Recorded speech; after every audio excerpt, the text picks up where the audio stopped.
Euroregione.news. Gondola d'Oro Award 2025 in Villa Valletudine.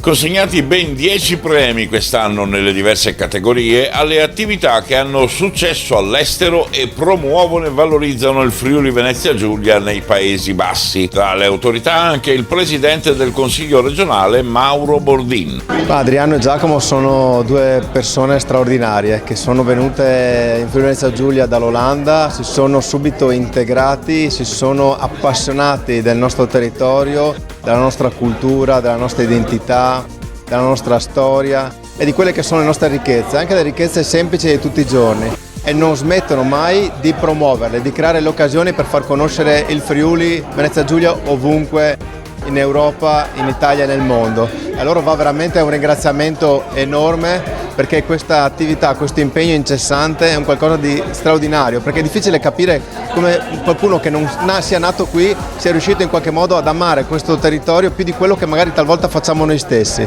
E quindi a loro un ringraziamento enorme per promuovere l'arte, per promuovere gli artisti, per promuovere i vini, per promuovere i prodotti del territorio, le attività del territorio, per cercare di creare un legame tra Italia e Olanda, fa Friuli Venezia Giulia e Olanda, per cercare nuove opportunità di collaborazione e di crescita economica. Cioè stanno facendo un lavoro straordinario, quindi da parte del Consiglio regionale Friuli Venezia Giulia un grandissimo ringraziamento e prendiamo esempio da loro, perché comunque questo amore, questo legame, questo attaccamento al Friuli Venezia Giulia è qualcosa che dobbiamo sentire anche nostro giorno dopo giorno. Da Camino al Tagliamento per Euroregione News, Marco Mascioli.